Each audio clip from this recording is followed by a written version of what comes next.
താൻ ഭഗവത്ഗീത വായിച്ചിട്ടില്ലേ? ഇല്ല സാറേ. പിന്നെ നീയൊക്കെ എവിടുത്തെ ഹിന്ദുവാടാ? എൻ്റെ പൊന്നു സാറേ, എനിക്ക് ഹിന്ദുവും മുസൽമാനും ഒന്നും ആവേണ്ട. എങ്ങനെയെങ്കിലും പട്ടിണി കിടക്കാതെ ജീവിച്ചു പോയാൽ മതി. ഒരു പുസ്തകത്തിന്റെ ആരംഭത്തിൽ ഇതിലും വലിയ ഒരു ഇടിമുഴക്കം വേണോ? സന്തോഷ് ഏച്ചിക്കാനത്തിന്റെ ദേശീയ മൃഗം വെറും കഥകളുടെ സമാഹാരമല്ല. ബിഷപ്പിനും മനുഷ്യനും മതങ്ങൾക്കുമിടയിൽ കുടുങ്ങിപ്പോയ ഒരു സമൂഹത്തിന്റെ നേർക്കാഴ്ചയാണ്. ഇവിടെയുള്ള കഥാപാത്രങ്ങൾ ചരിത്ര പുസ്തകങ്ങളിലെ നായകന്മാരല്ല, നമ്മുടെ ചുറ്റുമുള്ള മനുഷ്യരാണ്.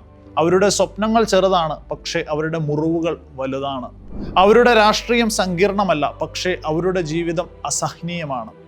ഓരോ കഥയും ഒരു കണ്ണാടിയായി നാം കാണാൻ മടിക്കുന്ന സമൂഹത്തിന്റെ മുഖം അതിൽ തെളിഞ്ഞു കാണുന്നു. നാം ജീവിക്കുന്ന കാലത്തിന്റെ നിശബ്ദ നിലവിളികളെയാണ് എഴുത്തുകാരൻ തുറന്നു കാട്ടുന്നത്. പുസ്തകം അടച്ചു കഴിഞ്ഞാലും കഥാപാത്രങ്ങൾ നമ്മെ വിട്ടുപോകില്ല. അവർ വീണ്ടും വീണ്ടും ചോദിച്ചുകൊണ്ടിരിക്കും, മതമോ രാഷ്ട്രമോ അതോ വിശപ്പോ? ഒരു മനുഷ്യന്റെ ഏറ്റവും വലിയ തിരിച്ചറിയൽ എന്താണ്? ആ ചോദ്യത്തിന്റെ തീയിൽ കത്തുന്ന പുസ്തകത്തിന്റെ പേരാണ് സന്തോഷ് ഏച്ചിക്കാനത്തിന്റെ ദേശീയ മൃഗം.